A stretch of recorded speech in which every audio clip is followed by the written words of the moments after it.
अब हम देखेंगे सविनय अवज्ञा आंदोलन 1930 जो महात्मा गांधी जी द्वारा चलाया गया था।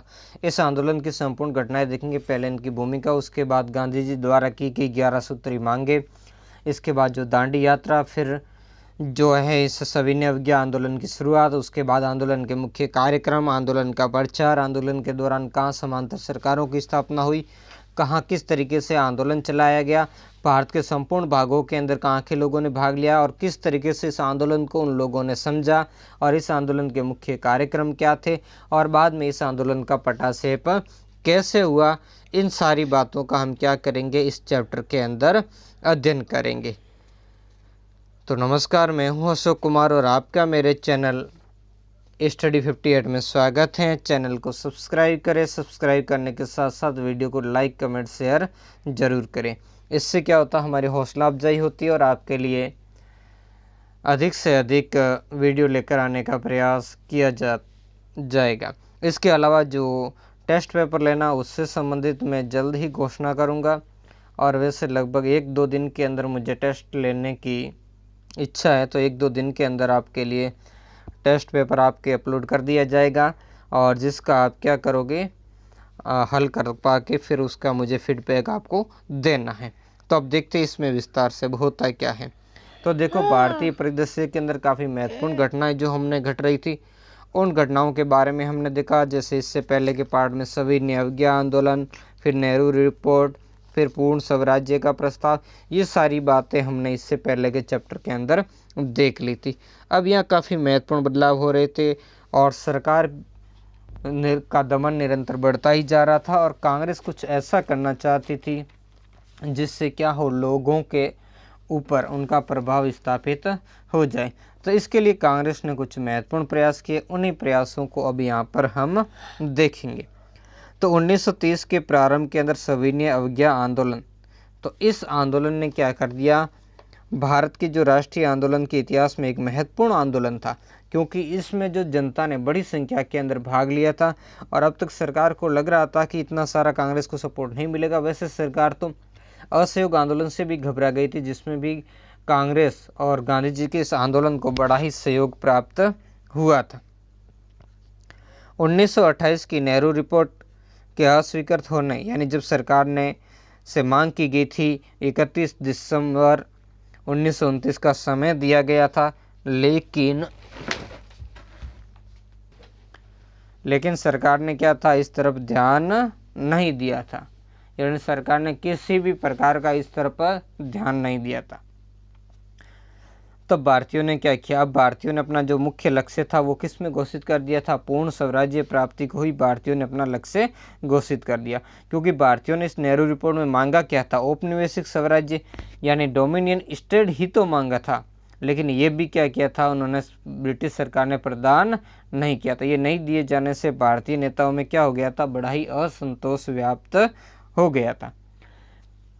इधर कांग्रेस ने दिसंबर 1929 के अंदर जो लाहौर के अंदर पूर्ण स्वराज, जिसके बारे में मैंने आपको भी बात की, जवाहरलाल नेहरू जी के नेतृत्व में जो आयोजित किया गया, इन्होंने जो रात्रि के समय इसको आयोजित किया गया था 31 दिसंबर 1929 को रात के ठीक 12 बजे के बाद में उन्होंने पूर्ण स्वराज्य को क्या कर दिया था, अपना लक्ष्य घोषित कर दिया। इसके बाद क्या हुआ था, भारतीयों में आशा और उल्लास की एक नई भावना उमंग आई थी। किसके बाद, जब पूर्ण स्वराज्य को क्या कर दिया गया, कांग्रेस ने अपना लक्ष्य घोषित कर दिया था। तो वो सारी बातें हम देख चुके हैं। महात्मा गांधी ने अपने पत्र यंग इंडिया में आपको कमेंट करके एक बताना है कि असहयोग आंदोलन जो चलाया था उसका उल्लेख गांधी जी ने किस में किया था। तो उसमें भी गांधी जी ने जो 1 वर्ष के स्वराज्य की बात जो कही थी वो उसने कौन से पत्र के अंदर लिखी थी, तो कमेंट करके उसका जवाब दे। तो यंग इंडिया नामक समाचार पत्र के माध्यम से गांधी जी ने उस समय के तत्कालीन वायसराय थे लॉर्ड इरविन से 11 सूत्री मांगे रखी। अब 11 सूत्री मांगे कब रखी, 31 जनवरी 1930 का जो अंक था उस अंक के अंदर गांधी जी ने 31 सूत्री मांगे प्रस्तुत की थी। इसके अलावा गांधी जी ने यह स्पष्ट भी कर दिया था कि यदि सरकार इनकी इन मांगों का स्वीकार कर ले, और अगर स्वीकार कर लेती है तो वो सत्याग्रह आंदोलन नहीं चलाएंगे, और अगर सरकार इस मांगों को स्वीकार नहीं करेगी तब क्या करेंगे, वो असहयोग आंदोलन चलाएंगे। यानी इन मांगों को ब्रिटिश सरकार ने फिर क्या था, स्वीकार नहीं किया था। तो नहीं किए जाने पर फिर गांधी जी ने सविनय अवज्ञा आंदोलन चलाने का क्या कर दिया था, फैसला कर दिया था। मांगे कौन सी थी, इन मांगों में क्या करना, लगान की दर जो उसमें कम करना है ना, लगान की जो दर है उसके अंदर क्या करना था, कमी, यानी लगान में कमी करना। लगान में कमी कितनी थी, 50% कमी करना। सैन्य खर्च में कमी करना, सैन्य खर्च में भी कितनी, 50% की कमी करना। इसके अलावा नमक कर को समाप्त करना, नमक कर को समाप्त करना, और नमक के ऊपर जो सरकारी एकाधिकार है उसको भी क्या करना, समाप्त करवाना था। और जो रुपए की विनिमय दर उसको घटाना, उसको घटा करके कितना कर देना, 1 जो शिलिंग और 4 पैंस कर देना, उसको इतना घटा देना, 1 शिलिंग और 4 पैंस कर देना। इसके अलावा जो विदेशी कपड़ों के आयात को जो क्या करना, उसको नियंत्रित करना। जो विदेशी वस्त्र जो विदेश से आयात किए जाते थे उनको क्या किया जाए, नियंत्रण किया जाए, उन पर रक्षात्मक शुल्क लगाया जाए। इसके अलावा नशीली वस्तुओं का विक्रय क्या करना था, बंद करना था, यानी पूर्ण जो शराबबंदी करनी थी। और जो राजनीतिक कैदी उनको छोड़ देना था, ये बातें थी, ठीक है ना। इसके अलावा भी और कई बातें थी, जिसके अंदर कपड़ा उद्योग को संरक्षण देना था, है ना, जो तटीय नौवन को भारतीयों के लिए आरक्षित रखना था। तो ये बहुत सारी बातें थी। आपराधिक जो गुप्तचर विभाग उसमें सुधार करना था। हथियार जो कानून था उसमें सुधार करके भारतीयों को भी क्या करना था, आत्मरक्षा हेतु क्या हथियार रखने का लाइसेंस दिया जाए। तो ऐसी इसमें ये प्रमुख बातें थी, जिसमें सभी वर्गों ने, गांधी जी ने, अब देखो इस आंदोलन के अंदर क्या किया, सभी वर्गों के लिए मुख्य, यानी सामान्य हित की कुछ, जैसे इसमें से जो मैंने आपको बातें, इसमें से 6 बातें ऐसी थी जो सामान्य वर्ग से संबंधित थी, 3 बातें ऐसी थी जो विशिष्ट बुर्जुआ वर्ग थे उससे संबंधित थी, और 2 बातें ऐसी थी जो क्या थी, किसान वर्ग से संबंधित थी। तो इस तरीके से गांधी जी ने इसमें सभी वर्गों को अपने से जोड़ने का क्या किया था, प्रयास किया गया था। लेकिन वायसराय इरविन ने क्या किया, इन मांगों पर कोई ध्यान नहीं दिया, अनदेखा कर दिया, बिल्कुल इसकी अनदेखी कर दी। किए जाने पर सविनय अवज्ञा आंदोलन का मार्ग अपनाया गया, और कांग्रेस कार्य समिति ने सविनय अवज्ञा आंदोलन का जो प्रस्ताव है वो गांधी जी को सौंप दिया था कि गांधी जी ही इसे क्या करें, चलाएं। तो कैसे चलाएं, ये सारा ही मामला किसको सौंप दिया गया, गांधी जी को सौंप दिया गया। अब देखो गांधी जी के ऊपर बड़ी प्रतिक्रिया हुई। गांधी जी तो पहले से ही चलाना चाहते थे असहयोग आंदोलन के समय, लेकिन चौरी चौरा कांड के कारण इस आंदोलन को स्थगित कर लिया गया था। तो बाद में जब देखा गांधी जी ने कि सरकार इस तरफ कोई ध्यान नहीं दे रही है, क्योंकि गांधी जी को पहले इसकी आशंका ही थी कि सरकार उनकी मांगों को क्या करेगी, अनदेखा करेगी, और वैसा ही किया गया। तब 2 मार्च को महात्मा गांधी जी ने वायसराय लॉर्ड इरविन को लेटर लिखा, और लेटर लिख करके उनको कहा, उनको ये बताया कि ब्रिटिश शासन भारत के लिए क्या है, अभिशाप है, और ब्रिटिश शासन के क्या दुर्गुण हैं उन दुर्गुणों को बताया। और पत्र के अंत में गांधी जी ने बहुत ही महत्वपूर्ण बात लिखी थी। वो बात ये थी कि मैंने रोटी मांगी थी, मैंने घुटने टेक कर रोटी मांगी थी, और बदले में मुझे क्या मिला, पत्थर। अब इंतजार की घड़ियां समाप्त हुई, अब सरकार का हम क्या करेंगे, विरोध करेंगे, सविनय अवज्ञा आंदोलन यानी सिविल नाफरमानी हम करेंगे। तो यहीं से गांधी जी फिर क्या होते हैं, अपने इस आंदोलन की शुरुआत कर देते। यानी सरकार ने किसी भी तरीके का सकारात्मक जवाब नहीं दिया, यहाँ तक इसकी तरफ देखा भी नहीं। अब हम थोड़ा सा बात ये कर लेते हैं कि गांधी जी ने आखिर नमक कानून तोड़ने का ही मुद्दा इसमें क्यों चुना। और भी बहुत सारे मुद्दे थे, लेकिन क्यों गांधी जी ने उसकी तरफ बात नहीं की थी। तो इसके बहुत सारे कारण थे। एक तो गांधी जी ने लोगों को ये कहा कि पानी से अलग कोई नमक का अस्तित्व नहीं, फिर उस पर सरकार क्यों टैक्स लगाकर करोड़ों लोगों को भूखा मारती है, और किस तरीके से सरकार आज इतना टैक्स कल बढ़ा करके लोगों को भूखे मार सकती है, जिसमें बीमार, असहाय और विकलांग सारे लोग इसमें क्या हो सकते हैं, इससे पीड़ित हो सकते हैं। ये कि जो नमक के ऊपर टैक्स लगाना मानवता के लिए भी क्या है, बिल्कुल ही घृणनीय, निंदनीय बात है। इसके अलावा जो इसमें पूर्ण स्वराज्य की जो विचारधारा वो नमक से भी प्रत्यक्ष रूप से संबंधित थी, और विशेषकर ये ग्रामीण जो निर्धन जनता उसके दुखों का व्यक्त करने के लिए भी बहुत महत्वपूर्ण थी।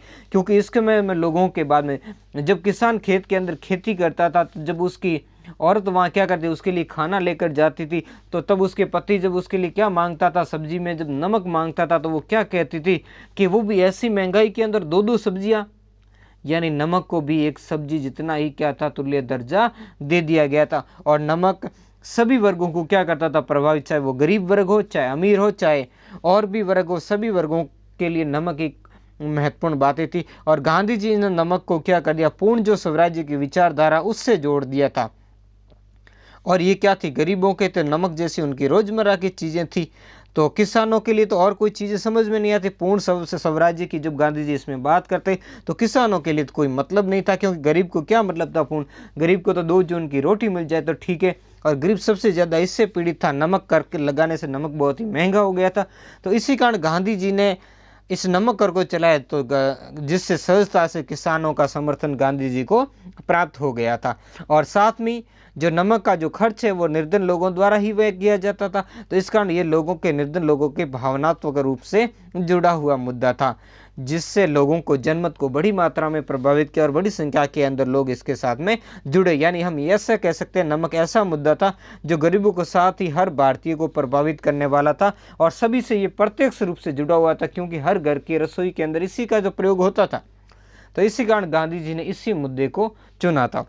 अब तो इसके लिए गांधी जी ने किया, जब उसने लेटर लिखा, इस लेटर का जब कोई परिणाम जवाब सरकार की तरफ से नहीं आया, तब गांधी जी ने 12 मार्च 1930 को गांधी जी अपने चुने हुए 78 समर्थकों के साथ साबरमती आश्रम, ये अहमदाबाद के अंदर है, वहां से दांडी नदी के जो दांडी है, दांडी तट के लिए क्या कर दी, पद यात्रा प्रारंभ कर दी थी। तो गांधी जी ने ऐसे अपने जो कर्मठ जो थे उन्हें 78 समर्थकों को चुना था, जिसमें सबसे ज्यादा गुजरात के थे 31। यहाँ से ये 240 मील की जो पद यात्रा है, यानी 240 मील यानी 390 किलोमीटर की ये जो पद यात्रा है, ये कितने 24 दिन में पूरी करके गांधी जी अपने जो 78 सहयोगी थे उनके साथ कहाँ पहुंचे, दांडी। कब पहुंचे, 5 अप्रैल को वो दांडी पहुंचे। और अगले ही दिन यानी 6 अप्रैल 1930 को समुद्र तट से मुट्ठी भर नमक लेकर के उन्होंने नमक कानून तोड़ा। अब यहाँ पर ब्रिटिश सरकार ने उनको पहले क्या था, रोकने का प्रयास नहीं किया, क्योंकि ब्रिटिश सरकार, उनके समर्थक पत्रकार गांधी जी की खिल्ली उड़ाया करते थे। यानी कि गांधी जी को कहा करते थे कि आप तब तक केतली के अंदर नमक उबालते रहिए जब तक कि आपको डोमिनियन प्राप्त नहीं हो जाए। उन्होंने ऐसा मजाक उड़ाया था। लेकिन बाद में सरकार ने, यानी प्रारंभ के अंदर सरकार ने इस मुद्दे को क्या किया था, दबाने का काम नहीं किया था, यानी इस मुद्दे को हल्के रूप में लिया था। लेकिन जब इसका प्रभाव भयंकर पड़ा था, तब फिर सरकार ने क्या किया था, इसको दबाने के लिए अपना दमनकारी जो रवैया है वो अपनाया था। अब देखो, नमक कानून तोड़ना इस बात का भी प्रतीक था कि भारतीय ब्रिटिश कानूनों को मानने के लिए तैयार नहीं। केवल ऐसे ही नहीं था, यानी भारतीय लोग अब क्या करेंगे, किसी भी प्रकार के जो ब्रिटिशों ने भारतीयों के ऊपर कानून थोपे उसे भारतीय अब नहीं मानेंगे और हर कानून का भारतीय क्या करेंगे, अब उल्लंघन करेंगे। वही था सविनय अवज्ञा, यानी सिविल नाफरमानी। देश के कई भागों में नमक कानून तोड़ा गया, अलग अलग जगह पर, यानी एक जगह नहीं, पर्टिकुलर। थोड़ा इसका देखने के बाद मैं आगे की आपको बात करूंगा कि कहाँ कहाँ पर ये नमक कानून तोड़ा गया था, तो उन सभी चीज़ों की बात। और सुभाष चंद्र बोस, बहुत ही महत्वपूर्ण व्यक्ति, सुभाष चंद्र बोस ने गांधी जी की इस पद यात्रा की तुलना नेपोलियन की जो एल्बा से पेरिस मार्च, इसके अलावा राजनीतिक सत्ता प्राप्त करने के लिए जो मुसोलिनी के रोम मार्च से, उससे की जा सकती है। ऐसा किसने कहा था, सुभाष चंद्र बोस ने। अब हम देख लेते हैं इस कोटेशन की। देश के कई भागों के अंदर भी नमक कानून तोड़ा गया। अब कहाँ कहाँ तोड़ा गया, उन भागों के अंदर हम देख लेते हैं कि वो कौन कौन सी जगह पर इसका क्या किया गया था, उल्लंघन किया गया था। तो गांधी जी की जैसे ही और भी भारत के अलग अलग हिस्सों में इस नमक कानून को तोड़ने के लिए क्या की गई थी, यात्राएं निकाली गई थी। तो इसके लिए कहाँ निकाली गई, जैसे एक देखते हैं कि दक्षिण के अंदर जो तंजौर के समुद्री तट पर सी राजगोपालाचारी थे, उन्होंने क्या किया, तिरुचिरापल्ली से वेदांतम तक की जो नमक यात्रा की। इसके अलावा मालाबार क्षेत्र के अंदर के कल्पन ने कालीकट से लगाकर पोन्नान्यूर तक कहाँ की थी, उसकी नमक यात्रा की। असम के अंदर भी सत्याग्रह ने सिलट से लगाकर बंगाल के जो नोआखली समुद्र तट है वहाँ पर वो नमक बनाने के लिए गए थे। आंध्र प्रदेश के अंदर भी विभिन्न जो जिले, वहाँ भी नमक सत्याग्रह का क्या किया गया, इसका शिविरम की स्थापना की गई। तो और भी बहुत, उड़ीसा के अंदर भी वैसा ही प्रयास किया गया। यानी सब जगह लोगों ने अपने हिसाब से, जैसे लोगों को लगा, उन्होंने इस नमक कानून को क्या किया, तोड़ने का प्रयास किया था। तो ये वो बातें थी जिनके कारण ये आंदोलन के अंदर अब जनता ने बड़े ही वेग से भाग लेना प्रारंभ कर दिया था। ये वो फोटो है जब गांधी जी ये मुट्ठी भर नमक उठा रहे हैं, वहाँ से दांडी तट का ही फोटो है। अब देखो, इस आंदोलन के हम कार्यक्रमों की बात कर लेते हैं कि आखिर इस आंदोलन में क्या क्या कार्यक्रम थे। उन कार्यक्रमों, यानी उस आंदोलन के कार्यक्रम में निम्न, पहला था नमक कानून का क्या करना था, उल्लंघन करना था, यानी नमक कानून तोड़ना था, है ना। जिसके बारे में क्यों था, इसके बारे में मैंने आपको पहले ही बता दिया। यानी गांधी जी ने लोगों से कह दिया कि जहाँ कहीं भी संभव हो नमक कानून तोड़कर नमक क्या किया जाए, तैयार किया जाए। और जहाँ अंदरूनी भाग्य है, जहाँ कोई नमक नहीं तैयार होता, वहाँ अगर नमक के डिपो वगैरह है तो उन पर भी क्या बोला जाए, धाला बोला जाए, और खुद नमक क्या किया जाए, बनाया जाए। महिलाओं द्वारा शराब, अफीम और विदेशी वस्त्रों की दुकानों पर क्या दिया जाए, धरना दिया जाए। यानी इसके जो भी शराब की हो, चाहे विदेशी कपड़ों की दुकानें हो, चाहे अफीम के ठेके हो, वहाँ पर धरनों का क्या किया जाए, आयोजन किया जाए।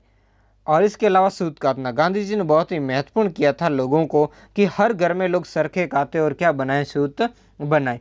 विदेशी वस्त्रों की क्या जलाना था, होली जलाना था। बहुत ही महत्वपूर्ण कार्य था ये कि गांधी जी के इस अभियान का, कि स्वदेशी को बढ़ावा देने के लिए क्या किया जाएगा, विदेशी जो वस्तुएं उनकी होली जलाई जाएगी। यानी विदेशी कपड़ों का क्या करना था, बहिष्कार। छात्रों द्वारा सरकारी स्कूल कॉलेज छोड़ना था। यानी छात्र क्या करेंगे, सरकारी शिक्षण संस्थाओं के अंदर अध्ययन नहीं करेंगे, उनको क्या करेंगे, छोड़ेंगे। इसके अलावा सरकारी सेवाओं से लोग इस्तीफा देंगे। जो लोग सरकारी नौकरी कर रहे हैं तो उन लोगों से कहा गया कि आप अपने पदों से इस्तीफा यानी त्याग पत्र दे सकते हो।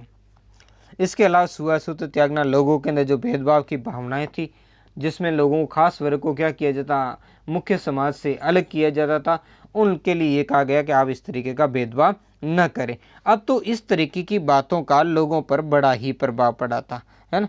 इसके अलावा गांधी जी ने अपनी गिरफ्तारी के बाद कहा था कि स्थानीय लोग क्या करेंगे, उनकी अहिंसा को बनाए रखेंगे इस कार्यक्रम के अंदर।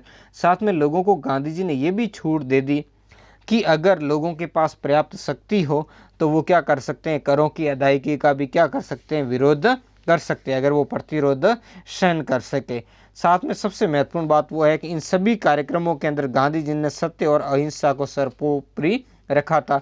उन्होंने कहा था कि तभी पूर्ण स्वराज्य की प्राप्ति हो सकेगी जब आप सत्य और अहिंसा इसका क्या करोगे, पूर्ण रूप से इसका पालन करोगे। अब देखो इस आंदोलन के दौरान कौन कौन से और क्या क्या जो गांधी जी ने जो हथियार अपनाए थे, उपकरण अपनाए थे, उन उपकरणों की हम अब बात कर लेंगे। तो गांधी जी ने इसके लिए जन आंदोलन में क्या किया, प्रदर्शनों का आयोजन किया, हड़तालें की, बहिष्कार किए, धरनों का आदेश किया। तो इन सब में बड़ी संख्या में युवा लोगों, महिलाओं और किसानों तथा मजदूरों ने क्या की थी, भागीदारी निभाई थी। देखो युवा वर्ग, किसी भी आंदोलन को संगठित करने के लिए युवा वर्ग का बहुत ही महत्वपूर्ण योगदान है।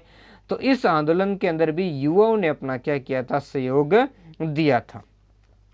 कांग्रेस के जो प्रमुख नेता जैसे महात्मा गांधी, सरदार वल्लभ भाई पटेल, जवाहरलाल नेहरू सहित हजारों लोग इस आंदोलन के दौरान क्या बनाए गए, बंदी बना लिए गए। यानी इन लोगों ने जगह जगह पर आंदोलन किया। इस आंदोलन के कारण ब्रिटिश सरकार ने क्या कर दिया था, इनको बंधक बना दिया था।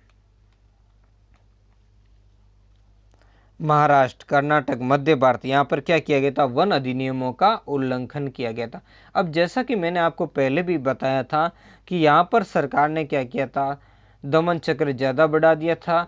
और गांधी जी ने लोगों को ये कह दिया कि जहाँ तक संभव हो सके वो क्या करें, करों का भी विरोध करें। तो जो सरकारी दमन चक्र के कारण 4 मई को जब महात्मा गांधी जी को सोलापुर से ब्रिटिश सरकार गिरफ्तार कर लेती है, तो उसके बाद में क्या करती है, गांधी जी की जो गिरफ्तारी के बाद में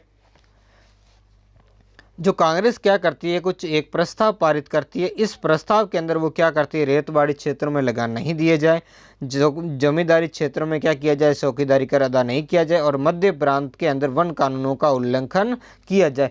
इसी कारण यहाँ महाराष्ट्र में, कर्नाटक में और जो मध्य प्रांत है यानी जो मध्य भारत है, वहाँ पर क्या किया गया था, वन अधिनियम में उनका क्या किया गया था, उल्लंघन किया गया था। इसी कारण पर है ना, यहाँ पर वन अधिनियम है जिसके अंदर क्या था, अब वन अधिनियम के अंदर क्या था, जो जनजातीय क्षेत्र थे वही प्रभावित थे। तो सरकार ने इस क्षेत्र में क्या किया था, वनों को प्रतिबंध क्षेत्र करके, यानी वहाँ के लोगों को यहाँ पशुओं को चराने से मनाई थी, वो लकड़ी नहीं काट सकते थे, और वन उत्पादन है उसको एकत्रित नहीं कर सकते थे।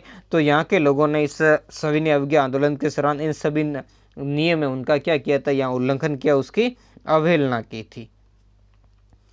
तो कुछ क्षेत्र से समुद्र तट से दूर, तो वहाँ क्या किया जाएगा, वहाँ के लोगों ने चौकीदारी कर देने से मना कर दिया। कहाँ, बिहार के अंदर लोगों ने चौकीदारी कर देने से मना कर दिया। अब ये चौकीदार होते कौन थे, तो चौकीदार जो गांव के रक्षक होते थे, यानी गांव की क्या करते थे, रक्षा करते थे। इसके अलावा ये सरकार की तरफ से गुप्तचरी भी किया करते थे।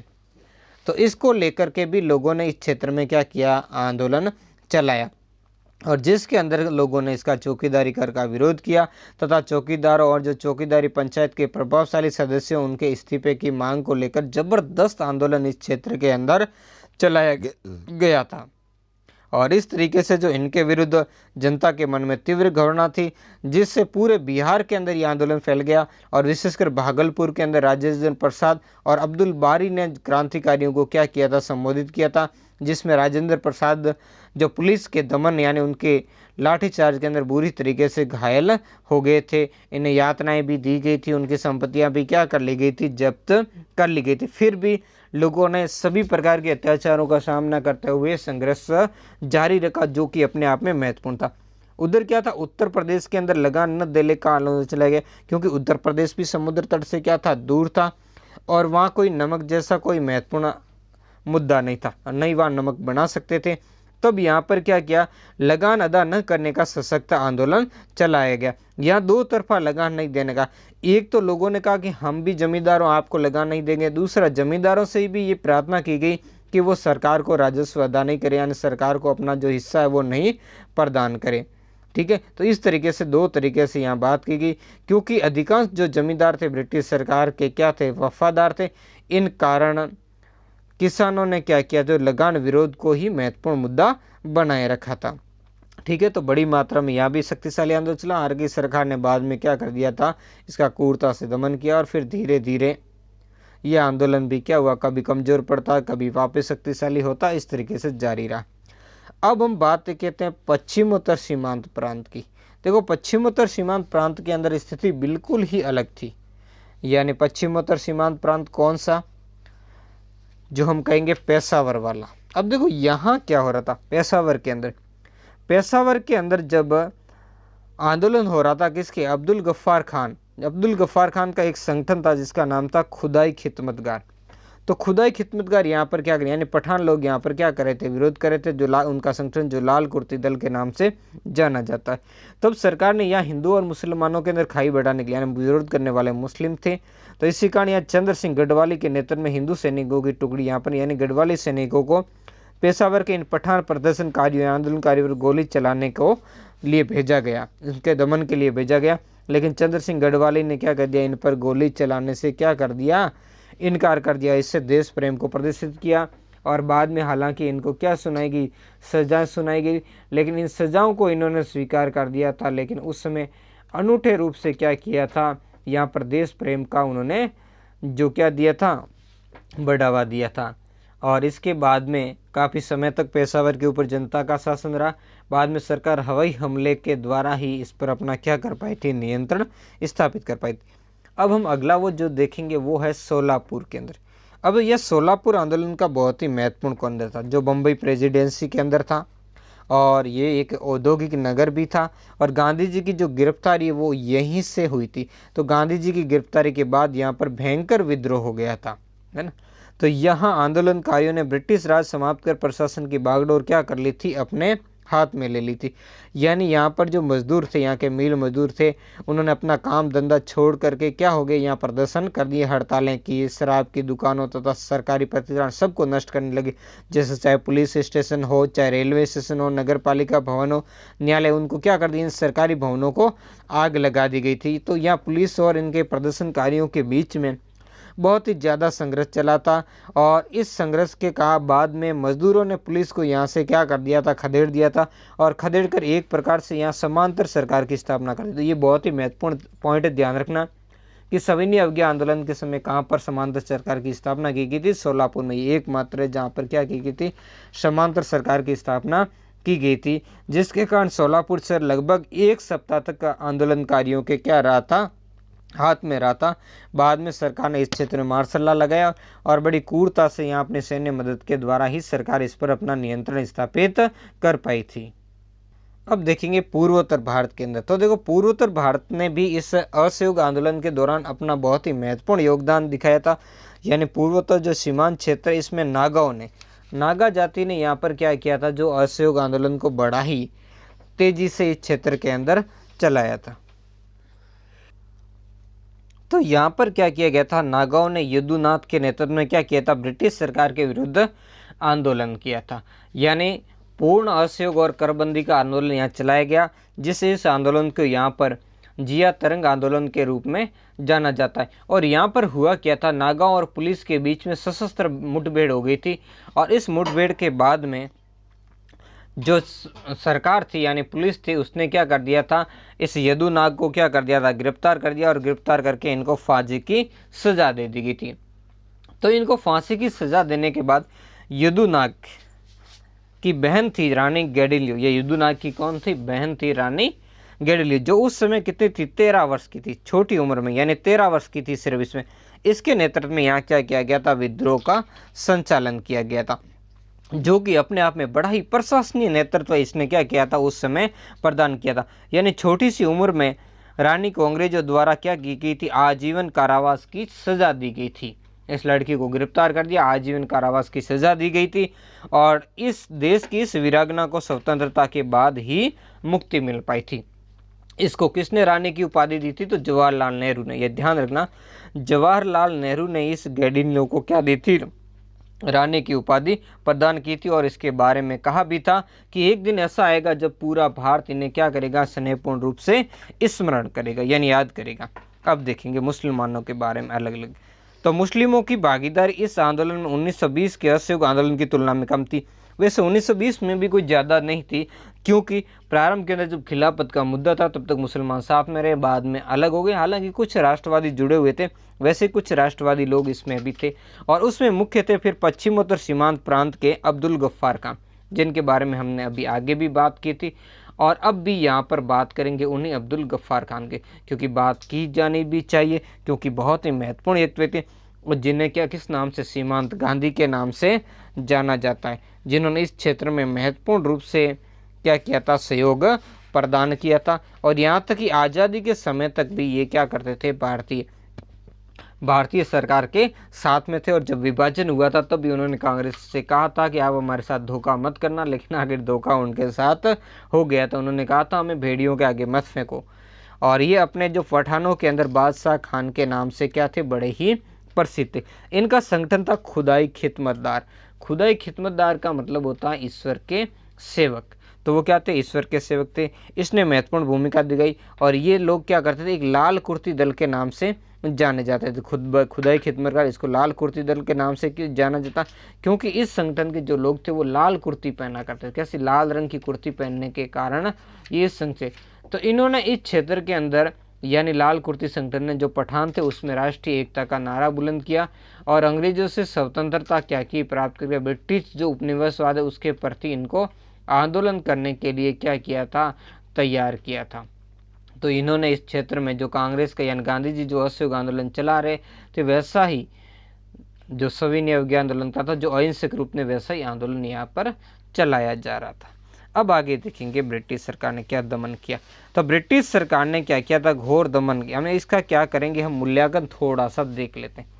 अब इस क्षेत्र में ब्रिटिश सरकार से जितना हो सका उतनी क्रूरता का यहाँ पर ब्रिटिश सरकार की तरफ से क्या किया गया था, प्रदर्शन किया गया। लेकिन फिर भी जन आंदोलन व्यापक होता गया, यानी कम नहीं हुआ, बढ़ता ही चला गया।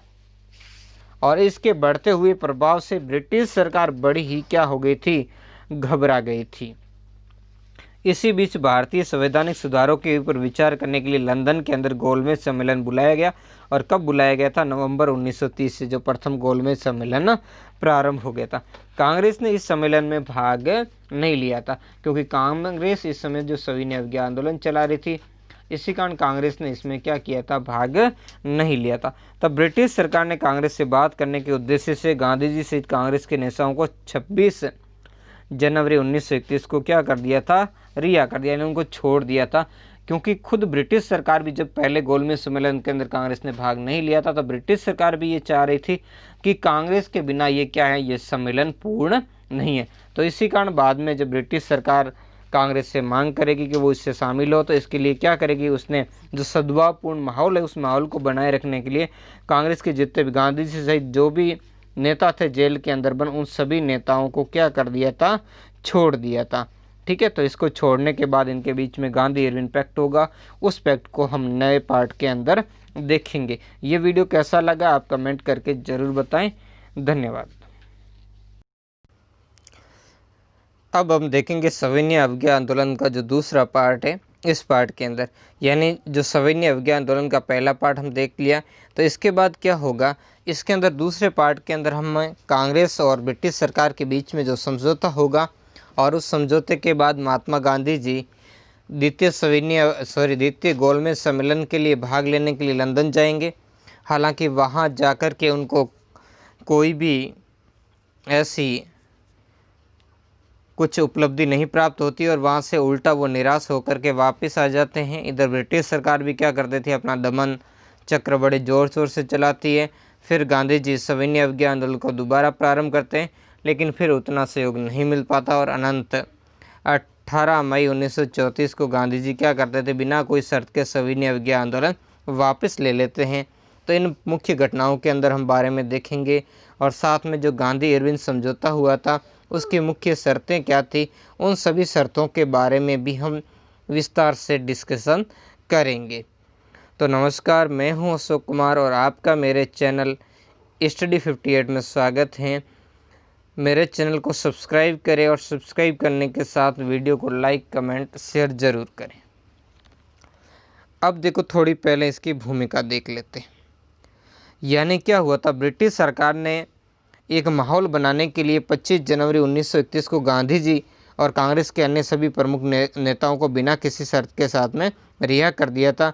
इसके अलावा कांग्रेस जो कार्यकारिणी समिति ने भी गांधी जी को जो वायसराय से चर्चा करने के लिए क्या कर लिया था, अधिकृत कर लिया था। ऐसी स्थिति के अंदर जब लंबी बातचीत के बाद में 5 मार्च कब हुआ था, ये 5 मार्च 1931 को गांधी और जो तत्कालीन वायसराय थे लॉर्ड इरविन, इसके बीच में क्या हुआ था, समझौता हुआ था। यानी बहुत बड़ी समय तक दोनों के बीच में भेंट हुई और समझौता हुआ। इसी समझौते को हम गांधी इरविन समझौते के नाम से जाने जाते हैं। अब देखो, इस समझौते में क्या हुआ, पहली बार, ये लाइन बहुत ही महत्वपूर्ण है, कंपटीशन एग्जाम की दृष्टि से वेरी वेरी इंपॉर्टेंट। इस समझौते के अंदर पहली बार कांग्रेस और सरकार को समानता के स्तर पर रखा गया। यानी सरकार ने पहली बार कांग्रेस को क्या किया था, अपने बराबर दर्जा दिया था। इन कांग्रेस की स्थिति को सरकार के बराबर इस समझौते ने कर दिया था, क्योंकि दोनों के बीच में बराबरी में ये समझौता हुआ था। इस गांधी इरविन समझौते को दिल्ली पैक्ट, ये समझौता कहाँ पर हुआ था, दिल्ली में हुआ था। इसी कारण इसे दिल्ली इरविन समझौते के नाम से भी जाना जाता है या दिल्ली पैक्ट के नाम से। अब गांधी इरविन समझौते की मुख्य शर्तें क्या, उन शर्तों के बारे में हम देखेंगे। पहली शर्त ये थी कि ब्रिटिश सरकार ने जो स्वीकार की, ब्रिटिश सरकार ने कौन कौन सी शर्तें स्वीकार की, उसमें पहली है, हिंसात्मक कार्यों में लिप्त बंदियों के अतिरिक्त सभी राजनीतिक बंदियों को वो क्या कर देंगी, रिहा कर देंगी, यानी उनको छोड़ देंगी। इसके अलावा उनकी जब्त की, दूसरी शर्त, उनकी जब्त की गई संपत्ति को क्या करेगी, वापस करने की बात मान ली। यानी जो भी इसमें भाग लेने वाले जो भी राजनीतिक बंदी है, जिनकी संपत्ति का अपहरण सरकार ने कर लिया, उन संपत्ति को क्या कर दिया जाएगा, वापस कर लिया जाएगा। अगली शर्त क्या थी, सरकार ने समुद्र तटीय इलाकों में रहने वाले ग्रामीणों को घरेलू उपयोग के लिए नमक बनाने का अधिकार दे दिया था। ये महत्वपूर्ण, क्योंकि नमक को लेकर के ये आंदोलन चला था। तब सरकार ने क्या किया, जो समुद्र तट की एक निश्चित सीमा, उस सीमा के भीतर जो रहने वाले लोग हैं उनको अपने घरेलू उपयोग के लिए नमक बनाने की जो छूट है वो दे दी कि वो अपने घरेलू उपयोग के लिए, व्यावसायिक नहीं, वो घरेलू उपयोग के लिए नमक बना सकते हैं। इसके अलावा अगली शर्त, जिन सरकारी कर्मचारियों ने त्याग पत्र दे दिया, यानी नौकरी छोड़ दी है, उनके साथ में उन भारतीयों के मसले पर ब्रिटिश सरकार क्या करेगी, सहानुभूतिपूर्ण विचार विमर्श करेगी। यानी उनके साथ क्या बरतेगी, ब्रिटिश सरकार ने नरमी बरतने की बात मान ली। इसके अलावा अगला क्या था कि भारतीयों को शांतिपूर्ण धरना दिए जाने का क्या दिया गया था, अधिकार दिया। यानी अब भारतीय मदिरा या अफीम या विदेशी वस्तुओं की दुकानों के समूह क्या करेंगे, शांतिपूर्ण अपना विरोध प्रदर्शन कर सकेंगे, उसकी आज्ञा दी गई थी। इसके अलावा जो आपातकालीन अधिनियम है, अध्यादेश है, उनको भी ब्रिटिश सरकार ने वापस लेने की शर्त मान ली थी।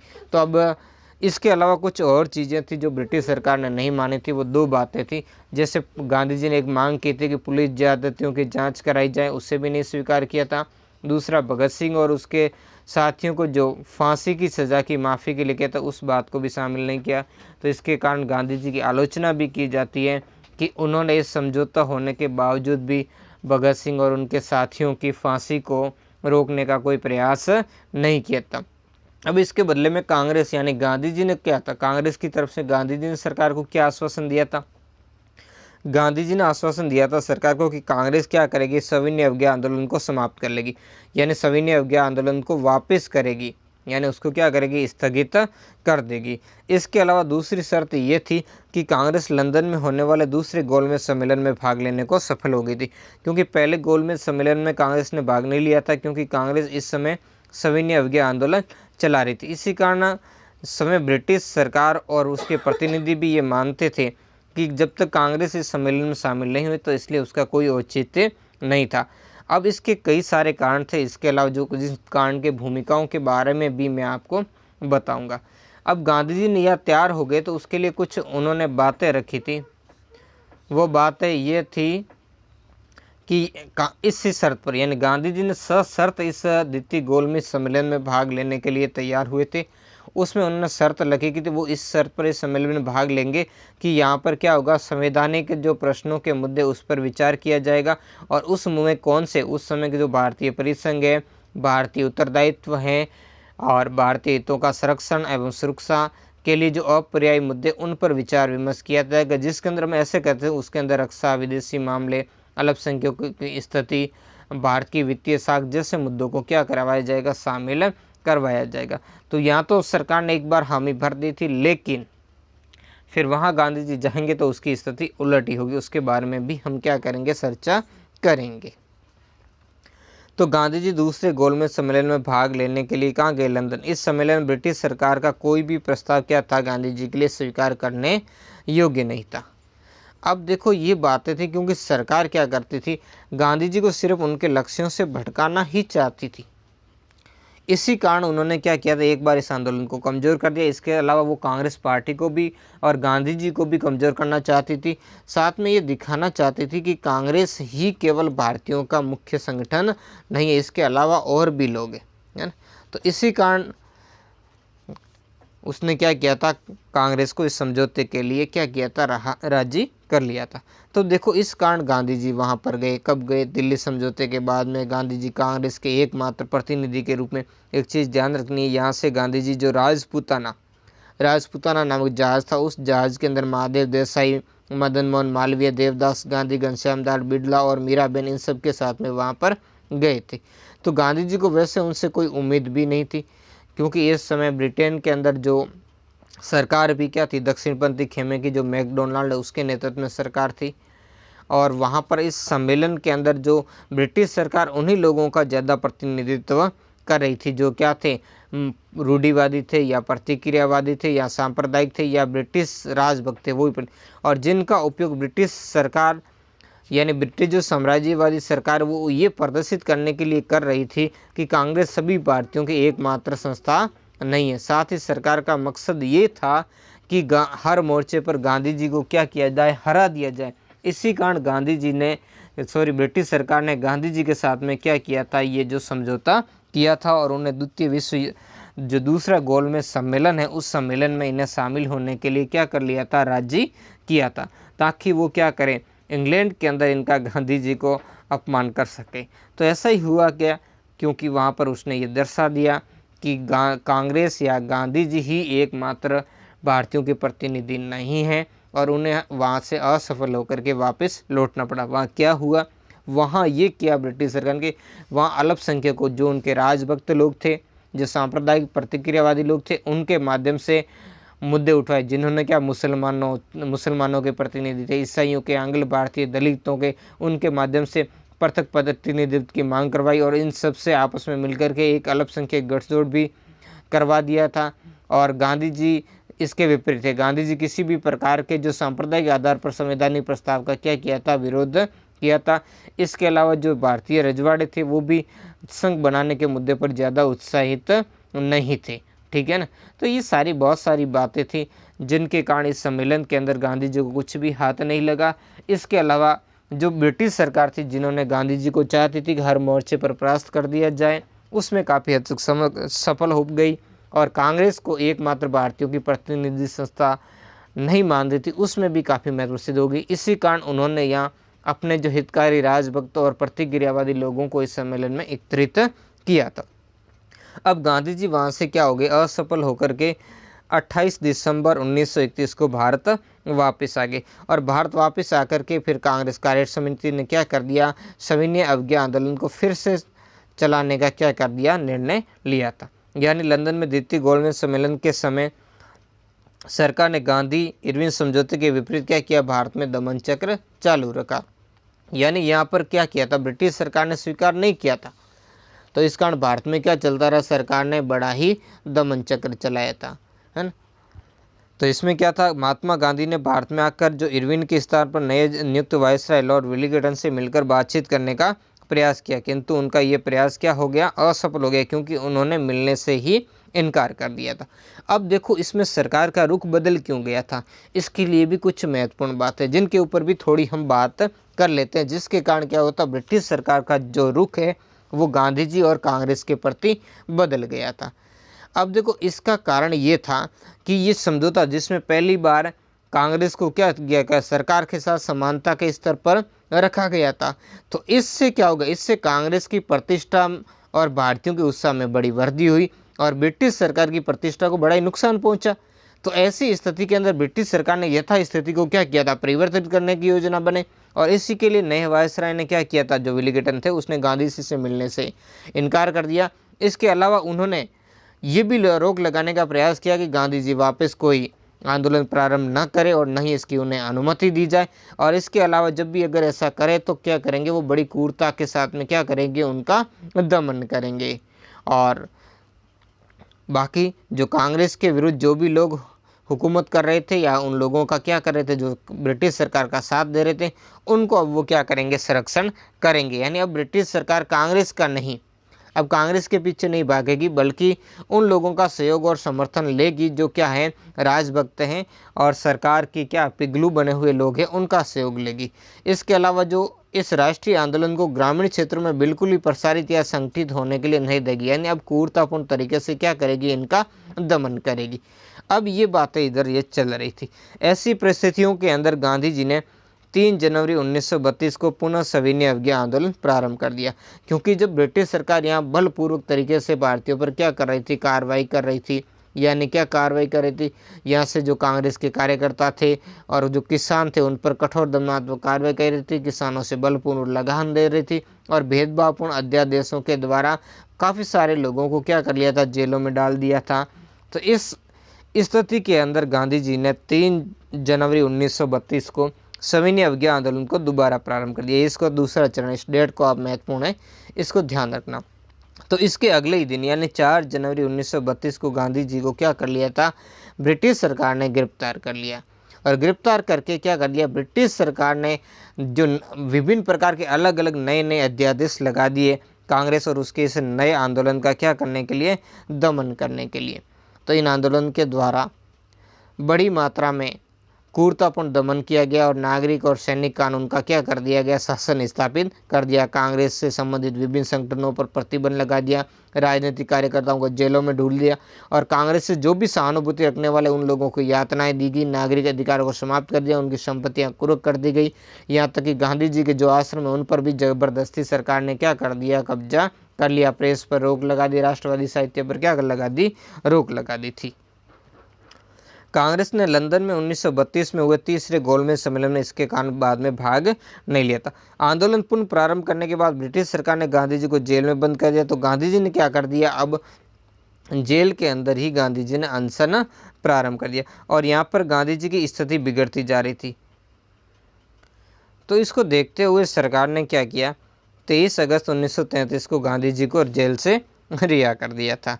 यानी एक बार तो उन्होंने बहुत प्रयास करेगी, है ना, लेकिन बाद में जब गांधी जी भी बड़े ही थे, महत्वपूर्ण व्यक्ति थे, है ना, तो हमेशा वो अपने सत्याग्रह अनशन आदि के द्वारा क्या किया, तो ब्रिटिश सरकार को आखिर उन्हें जेल से छोड़ना पड़ा था। जेल से रिहा होने के बाद गांधी जी राजनीति से क्या हो गए, अलग हो गए और अछूतोद्धार के कार्यक्रम के अंदर लग गए थे। और 18 मई 1934 को पटना की कांग्रेस बैठक में बिना शर्त में क्या कर दिया, सविनय अवज्ञा आंदोलन को क्या कर लिया, बाद में वापस ले लिया गया। हालांकि इस समय काफ़ी कुछ चला था और इस दूसरे संघर्ष के अंदर 4 महीनों के अंदर लगभग 80,000 सत्याग्रहियों को क्या कर दिया, सरकार ने जेल में डाल दिया। लोगों ने संघर्ष किया, शराब की दुकानों पर धरने दिए, विदेशी कपड़ों की होलियां जलाई, बहुत सारे इसमें लोगों ने काम किए थे।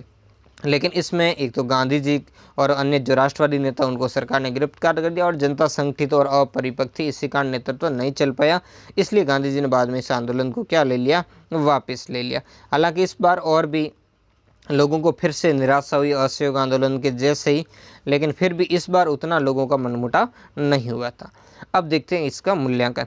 तो इस आंदोलन का मूल्यांकन कैसे, तो इस आंदोलन में बहुत बड़े सामाजिक वर्ग के अंदर क्या हुई थी, राजनीतिक चेतना जागृत हुई थी। ये महत्वपूर्ण था कि बड़ी संख्या के अंदर लोगों के अंदर राजनीतिक जो चेतना है जगाने का कार्य इस आंदोलन ने किया था, जिसमें महिलाओं, युवाओं, मजदूरों, किसानों, कम पढ़े लिखे लोगों को भी इस आंदोलन में क्या की थी, भागीदारी निभाई थी। यानी ब्रिटिश सरकार के जो दमन है, उस दमन और क्रूरता का इन्होंने क्या किया था, सामना किया था। तो इस तरीके से लोगों को अंदर जो संघर्ष है, उसको संघर्ष को झेलने की एक प्रेरणा आ गई थी। इसे देख करके अंग्रेज भी आश्चर्य करने लगे थे। बंगाल के पुलिस विभाग के आईजी ने कहा कि मुझे इस बात का कतई अंदाजा नहीं था, कांग्रेस को इस प्रकार अज्ञानी और गंवार लोगों का भी सहयोग प्राप्त होगा। यानी ब्रिटिश सरकार ये समझ रही थी कि कुछ एक लोग हैं जो धनवान लोग या राजनीतिक लोग, जो पार्टियां मध्यम वर्ग के लोग जो अपने फ़ायदे के लिए करें। लेकिन उसे जब लगा कि यार कि जनता ने इस तरीके से भाग लिया है, तो कांग्रेस का महत्व तो इस आंदोलन ने क्या कर दिया था, बढ़ा दिया था, जन जन तक कांग्रेस को पहुंचा दिया था। अगला, अवध के किसानों और महाराष्ट्र, मध्य प्रांत और कर्नाटक के जनजातीय समुदाय एवं महाराष्ट्र के मजदूरों ने जिस प्रकार इस आंदोलन में सक्रियता दिखाई, वो बड़ी ही अद्भुत थी। ऐसा पहले कभी नहीं हुआ था, जब यहाँ तक सभी हर वर्ग के लोगों ने क्या किया था, इसमें अपनी भागीदारी निभाई थी। इस आंदोलन का आर्थिक प्रभाव भी महत्वपूर्ण था, क्योंकि इस दौरान क्या था, ब्रिटेन से जो आयातित कपड़ा उसकी मात्रा भी क्या कर दी थी, घट करके 1/3 रह गई थी। तो ये ऐसे महत्वपूर्ण प्रयास थे जो इस आंदोलन से निकल कर आए थे और इस कारण ब्रिटिश सरकार को भी काफ़ी कुछ विचार करने के लिए मजबूर होना पड़ा था। हालांकि ब्रिटिश सरकार ने अपनी सब कुछ रणनीति करी, सब कुछ तरीका अपनाया, लेकिन दमन चक्र भी किया, लेकिन इन सब के बावजूद भी क्या कर दिया गया, उसको ये तो मानना ही पड़ा, अंदर ही अंदर ये उनके पता तो चल ही गया था कि भारतीयों के साथ में कुछ थोड़ी और राहत देनी ही होगी, और इसके लिए भूमिका आगे बनती जा रही थी। और इसी से धीरे धीरे आगे चल करके क्या होगी, ब्रिटिश सरकार 1935 का अधिनियम लेकर आएगी। तो अगले पार्ट के अंदर हम उसी 1935 के अधिनियम की बात करेंगे, क्योंकि जो गोलमेज सम्मेलन वाला ये पार्ट है आपके चैप्टर से क्या कर दिया गया, हटा दिया गया। इसी कारण हम इस चैप्टर को हम नहीं देखेंगे, जो नेक्स्ट चैप्टर है उसकी तरफ हम बढ़ेंगे। धन्यवाद। अब हम देखेंगे 1935 का अधिनियम। इससे पूर्व के आपने पार्ट नहीं देखे, प्लेलिस्ट के अंदर जा कर के देख लें। तो देखो अब होता क्या है व्यवस्था इसके अंदर, कि सरकार काफ़ी कुछ कार्य करती है। इस कार्य के बाद में भी सरकार को ये लगता है कि जैसे वो 1932-33 में क्या करती है, जो राष्ट्रीय आंदोलन होता है उसको दमन करने में हालांकि सफल हो जाती है, लेकिन सरकार इस कड़वे सत्य से भी भली भांति परिचित हो जाती है कि वो इस तरीके से दमन के द्वारा भारतीयों को अधिक समय तक दबाने में वो सफल नहीं हो सकती। तो इस कारण वो सरकार क्या चाहती थी, राष्ट्रीय आंदोलन को क्या चाहती थी, स्थायी रूप से कमज़ोर बनाने के लिए उसने एक रणनीति बनाई। इस रणनीति के अंदर जो सरकार के नीति निर्माताओं हैं, उन्होंने बहुत ही व्यापक रूप से विचार विमर्श करके ये तय किया कि आंदोलन को किस तरीके से क्या किया जाए, कमज़ोर किया जाए। तो उसके लिए उन्हें लगा कि इसके लिए क्या, ये सारे आंदोलन का जो नेतृत्व कौन कर रही है, कांग्रेस कर रही है, तो इस कांग्रेस को क्या कर दिया जाए, कमज़ोर कर दिया जाए। यानी कांग्रेस के अंदर फूट डाल करके कांग्रेस की जो एकता है उस एकता को समाप्त किया जाए। इसके लिए वो क्या चाहती थी, संवैधानिक सुधारों का एक जाल फेंक करके क्या करना चाहती थी, कांग्रेस के एक बड़े हिस्से को क्या करना चाहती थी, औपनिवेशिक प्रशासन में शामिल करना चाहती थी। यानी कांग्रेस के वे लोग जो क्या थे, नरमपंथी थे। और इसके बाद में अब क्या हुआ, उन लोगों का विश्वास, यानी उनको उन्होंने जन समर्थन खो दिया, क्योंकि असहयोग आंदोलन और उसके बाद में सविनय अवज्ञा आंदोलन चलाने के कारण ऐसे लोग क्या करते थे, अब हाशिए पर चले गए थे, जनता के अंदर उनका कोई समर्थन नहीं रहा था। तो ऐसे लोगों को वापस सरकार अपने साथ क्या करना चाहती थी, जोड़ना चाहती थी। इसके लिए सरकार ने बड़ी ही दीर्घकालीन इसमें राजनीति उपाय निकाला था, यानी दीर्घकालीन रणनीति तय की थी। और इसके अलावा इसके कारण सरकार अब चाहती थी कि दमन अस्थायी उपाय, वो स्थायी नहीं है। तो इसके लिए क्या किया जाए कि कांग्रेस को ही टुकड़ों के अंदर बांट दिया जाए और उन वर्ग को जो कौन या तो उदारवादी या संवैधानिक जो नरमपंथी है, उन लोगों को सुधारों के द्वारा सरकार की ओर आकर्षित किया जाए। और इस तरीके से सरकार का ये मानना था कि जो ब्रिटिश शासन के अंदर आस्था रखने वाला एक निष्ठावान वर्ग उन्हें प्राप्त हो जाएगा और वो क्या हो जाएगा, जन आंदोलन की मुख्य धारा से अलग हो जाए। इसके अलावा सरकार का यह भी मानना था, इसके लिए उसने प्रांतीय स्वायत्ता भी दी, जो इसमें आगे हम पढ़ेंगे। प्रांतीय स्वायत्ता द्वारा भी वो क्या करना चाहते थे, कांग्रेस के अंदर और लीडर, उसका मानना था कि इससे क्या होंगे, प्रांतों के अंदर जो प्रभावशाली नेता तैयार होंगे और धीरे धीरे उन नेताओं को हम क्या करेंगे, विशेषाधिकार देंगे, जैसे हमने सांप्रदायिक के अंदर फूट डाली। तो इस प्रकार से कांग्रेस का प्रांतीयकरण कर देंगे और ये नेता क्या करेंगे, अखिल भारतीय नेतृत्व को अपने आप समाप्त कर देंगे। या तो ये लड़ झगड़ करके समाप्त कर देंगे, अगर समाप्त नहीं करेंगे तो केंद्रीय नेतृत्व कमजोर जरूर हो जाएगा। तो इसको लेकर के ही एक अंग्रेजों ने सबसे बड़े हथियार। इसके अलावा सरकार का ये मानना था कि एक बार जब सत्ता का स्वाद को चख लेने के पश्चात कांग्रेसी भी जो क्या करेंगे, वो संघर्ष और बलिदान की राजनीति के अंदर क्या करेंगे, वापस नहीं लौटेंगे। और इस तरीके से हम क्या कर देंगे, इन सुधारों के माध्यम से कांग्रेस को वामपंथियों में, संविधान पंथियों में, दक्षिणपंथियों बांट देंगे और ये आपस में क्या करेंगे, झगड़ेंगे। और तो इससे राष्ट्रीय आंदोलन क्या हो जाएगा, कमजोर हो जाएगा। और बच्चे अगर कोई जैसे वामपंथी जैसे लोग पीछे बचेंगे तो उनका क्या कर देंगे, वो दमन कर देंगे। तो इसी को लेकर के ये सरकार ने इस तरीके की योजना लेकर आई थी। तो नमस्कार, मैं हूं अशोक कुमार और आपका मेरे चैनल स्टडी 58 में स्वागत है।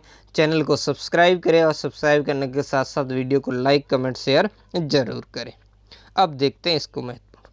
1935 का अधिनियम एक विस्तृत अधिनियम था। विस्तृत कैसे, इसके 14 भाग थे, इसमें 321 धाराएं थी। इसके अलावा इसके अंदर कितनी थी, 10 अनुसूचियाँ थी। तो इस कारण ये क्या था, बड़ा ही विस्तृत दस्तावेज था। अंग्रेजों द्वारा भारत में लागू किया गया यह अंतिम महत्वपूर्ण संवैधानिक व्यवस्था थी, यानी इसके बाद में अंग्रेजों ने कोई भी ऐसी संवैधानिक व्यवस्था वो लेकर के नहीं आए थे। इससे लागू करने के लिए भी कई कारण थे। सबसे पहले इन कारणों के ऊपर हम देखेंगे कि आखिर इन्हें लागू करने के लिए सरकार के क्या कारण थे, उन क्या परिस्थितियाँ जिम्मेदार थी। उसमें पहला कारण था 1919 का जो मॉन्टेस्क्यू चेम्सफोर्ड अधिनियम था, वो भारतीयों को क्या कर पाया था, संतुष्ट नहीं कर पाया था। इसी कारण इस अधिनियम को कांग्रेस ने क्या कहा था, असंतोषजनक, अपर्याप्त और निराशाजनक इसको कहा था। तो इसी बात को लेकर के भी भारतीयों के अंदर क्या था, असंतोष था। इसके अलावा जो भारतीय संवैधानिक सुधार उसके संबंध में सुझाव देने के लिए नियुक्त था साइमन कमीशन का भी भारतीयों ने क्या किया था, विरोध किया था, क्योंकि इसमें एक भी जो सदस्य था वो भारतीय नहीं था। और इसकी नियुक्ति ने भी ये सिद्ध कर दिया था जो मॉन्टेस्क्यू चेम्सफोर्ड जो सुधार थे वो पूर्ण नहीं थे। तो इस तरीके से एक तरीके से ये सरकार की स्थिति अपने आप भी यहाँ पर कमज़ोर हो रही थी। दूसरा इसका अगला कारण था वो था सविनय अवज्ञा आंदोलन ने अंग्रेजी साम्राज्य विरोधी भावना को क्या कर दिया, बढ़ाई, तेज कर दिया। इससे अंग्रेजों के अंदर क्या, अंग्रेजों के ऊपर क्या बना, दबाव बना। और इसी स्थिति को लेकर के अंग्रेज क्या करेंगे, आगे चल कर के ये अधिनियम लेकर आए थे ताकि वो क्या करें, कांग्रेस के अंदर फूट डाल सके, जिसके बारे में मैंने आपको प्रारंभ के अंदर बात की थी। तो इसी कारण वो थोड़ा बहुत सुधार देकर के इस जो कांग्रेस का जो एक वर्ग है नरमपंथी उदारवादी, उनको क्या करना चाहते थे, संतुष्ट करना चाहते थे। तीसरा जो कारण है वो कारण है गांधी इरविन समझौता। वो भी क्या किया, कोई स्थायी समाधान नहीं निकाल सका, क्योंकि पहले लॉर्ड इरविन ने डोमिनेंट स्टेट से संबंधित घोषणा की थी और इसके बाद में दोनों के बीच में समझौते की भूमिका बनी थी। इस भूमिका के बाद गांधी जी ने दूसरे गोलमेज सम्मेलन के अंदर भी भाग लिया था, लेकिन वहां जब गए तो गांधी जी ने देखा कि ब्रिटिश सरकार तो वहां तो भारतीयों को ही आपस में क्या कर रहे, झगड़ा रहे और आरक्षण का और अलग अलग जातियों में, वर्गों में बांटने का जो षड्यंत्र रच रहे। तो इस तरीके से इस समझौते ने तो स्थायी शांति का कोई समाधान नहीं निकाल पाए थे। तो इस तरीके से भी क्या था, यहाँ पर फिर दोनों के सरकार के बीच में आया कि भाई कुछ न कुछ भारतीयों को संतुष्ट किया जाए। अगला है जो लंदन के अंदर हुए तीनों गोलमेज सम्मेलन के बाद ब्रिटिश सरकार ने क्या किया था, एक श्वेत पत्र जारी किया था। ये कब कब 1930, 31 और 32 के अंदर 3 गोलमेज सम्मेलन आयोजित किए गए, जिनका उद्देश्य क्या था, भारत में जो संवैधानिक विकास है उसके मुद्दे पर विचार विमर्श करना और आगे की रणनीति तय करना था। लेकिन हालांकि यहाँ पर किसी भी प्रकार का यहाँ कोई निर्णय नहीं लिया गया, यानी ये कोई उपलब्धि हासिल नहीं कर पाया। इसके बाद में तीनों गोलमेज सम्मेलन के बाद में इसमें कुछ नए सुधारों का उल्लेख था, और वही इनमें से कुछ संशोधनों के बाद ब्रिटिश संसद ने भारत शासन अधिनियम 1935 के अंदर पारित किया। इसमें जो निर्णय लिए गए उसी निर्णयों को इसके अंदर क्या किया गया था, शामिल कर लिया गया था।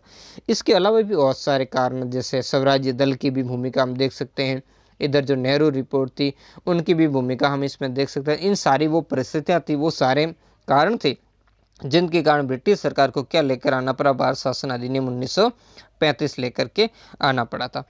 अब देखेंगे 1935 के अधिनियम की क्या थी प्रमुख विशेषताएं, उन विशेषताओं के बारे में हम देखेंगे। तो इसके अंदर जो पहली विशेषता थी वो 1919 के अधिनियम द्वारा स्थापित प्रांतों में द्वैध शासन को क्या कर दिया, समाप्त कर दिया, और प्रांतों को पूर्ण स्वायत्ता प्रदान कर दी थी। पूर्ण स्वायत्ता का क्या नुकसान था, मैंने आपको पहले ही बता दिया वीडियो के प्रारंभ। अब आपको कमेंट करके बताना है कि यह द्वैध शासन कब से कब तक चला था। पिछले वीडियो के अंदर मैंने आपको बताया था 1919 के अधिनियम के अंदर। तो इसके द्वारा क्या कर दिया गया, प्रांतों के अंदर तो द्वैध शासन उसको समाप्त कर दिया, लेकिन इसे कहाँ लागू कर दिया गया, इसे केंद्र के अंदर लागू कर दिया गया इस द्वैध शासन को, जिसके बड़े ये जो विपरीत परिणाम वो निकल कर आए थे। तो इस तरीके से सरकार क्या करना चाहती, सरकार सिर्फ भारतीयों का विभाजन करना चाहती थी, इसके अलावा कुछ नहीं करना चाहती थी वो। अगला है दूसरा, प्रांतों में 2 सदन वाले विधायिका की क्या की गई थी, व्यवस्था की गई थी, यानी तो इसके लिए सभी प्रांतों में नहीं थी, ये 6 प्रांतों में थी, जैसे बंगाल, मद्रास, बम्बई, संयुक्त प्रांत, आसाम और बिहार।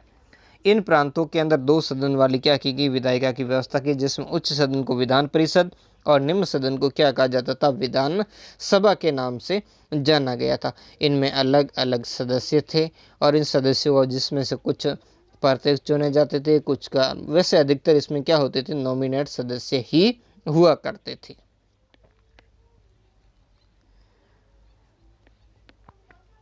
अगला देखेंगे, एक अखिल भारतीय संघ की स्थापना का क्या किया गया था, प्रावधान। वैसे देखने में ये बड़ा ही अच्छा दिख रहा है कि अखिल भारतीय संघ की स्थापना का, जिसमें क्या था, गवर्नरों द्वारा शासित प्रांतों और देशी रियासतों को मिलाकर इस अखिल भारतीय संघ यानी फेडरल की स्थापना का प्रावधान था।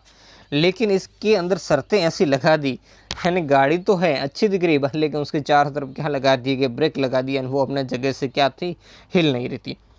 यानी इस संबंध में तब तक कोई घोषणा नहीं की जा सकती जब तक निर्धारित संख्या में देशी रियासतें संघ में शामिल होने के इच्छुक नहीं हो। यानी इनको क्या था, इन्हें रियासतों का शामिल होना इसमें क्या था, जरूरी नहीं था, वैकल्पिक था, और उनके लिए 2 शर्तें भी लगाई गई थी, जिसमें क्या थी, पहली शर्त ये थी कि रियासत के प्रतिनिधियों में न्यूनतम आधे प्रतिनिधि चुनने वाले रियासती संघ में क्या हो, सम्मिलित न हो। दूसरी ये कि रियासतों की कुल जनसंख्या में से आधी जनसंख्या वाले रियासती संघ में सम्मिलित न हो। जब तक ये 2 शर्तें पूरी नहीं होगी तब तक क्या होगा, उस संघ का निर्माण नहीं हो पाएगा। तो रियासतों ने इस क्षेत्र में कोई अपनी रुचि नहीं दिखाई। इसके अलावा जो शर्तें इनके रियासतों के बीच में जो संघ के अंदर शामिल होने के समय की जानी थी, उनका उल्लेख भी एक प्रपत्र के अंदर, जिससे इंस्ट्रूमेंट ऑफ एक्सेशन कहा गया, उसमें करना था। लेकिन ये कभी भी संघ क्या है, अस्तित्व में नहीं हो पाया था। और 1946 तक केंद्र सरकार भारत शासन अधिनियम 1919 के प्रावधानों के अनुसार ही चलती रही थी, है ना, क्योंकि इस तरह रियासतों ने कोई इसमें रुचि नहीं ली। हालांकि बाद में जब कहने का प्रयास किया भी, तब रियासतों ने, जो आगे हम देखेंगे, ऐसे मुद्दों की जो बातें कर दी जिनका तत्काल क्या था, कोई समाधान संबंध। अगला पॉइंट है, केंद्र में द्वैध शासन की व्यवस्था की गई। प्रांतों के अंदर तो द्वैध शासन क्या किया कर दिया, समाप्त कर दिया गया, लेकिन इस व्यवस्था को केंद्र के अंदर इसको क्या कर दिया गया, लागू कर दिया गया। तो इससे भी बड़ा क्या हुआ, नुकसान उठाना पड़ा था भारतीय परिदृश्य के अंदर। इस अधिनियम के द्वारा समस्त विषयों को 3 सूचियों के अंदर बांट दिया गया। 3 सूचियों के अंदर कौन सी, एक तो संघ सूची, जिस पर कौन बनाएगा, कानून, इस पर प्रांत यानी केंद्र बनाएगा। प्रांत सूची, इस पर कानून कौन बनाएगा, प्रांत बनाएगा। और अगली समवर्ती सूची, इस पर केंद्र और प्रांत दोनों ही सूची पर क्या करेंगे, कानून बना सकेंगे। लेकिन अगर दोनों के बीच में कोई मतभेद होता है, तो मतभेद की स्थिति में केंद्र द्वारा बनाया गया कानून क्या होगा, इसमें लागू होगा। तो इस तरीके से जो ये विभाजन था, हालांकि भारतीय संविधान के अंदर इस विभाजन को हूबहू शामिल जरूर कर लिया गया, लेकिन उस समय के लिए ये विभाजन क्या था, उतना दोषपूर्ण विभाजन इसके अंदर ब्रिटिश सरकार के द्वारा किया गया था। इसके अलावा इसमें एक संघीय न्यायालय यानी फेडरल कोर्ट की स्थापना की गई थी। इसके निर्णयों के विरुद्ध कुछ मामलों में इंग्लैंड के अंदर प्रिवी काउंसिल में अपील की जाती, यानी संघीय न्यायालय की स्थापना कब की गई थी, 1937 के अंदर की गई थी। लेकिन ये भारत का सुप्रीम कोर्ट नहीं था, क्योंकि इसके निर्णयों के विरुद्ध इंग्लैंड की जो प्रिवी काउंसिल है उसमें अपील की जा सकती थी। यानी ये जो न्यायालय था वो न्यायालय भी क्या था, अंतिम न्यायालय नहीं था, है ना, यानी ये फाइनल न्यायालय नहीं था।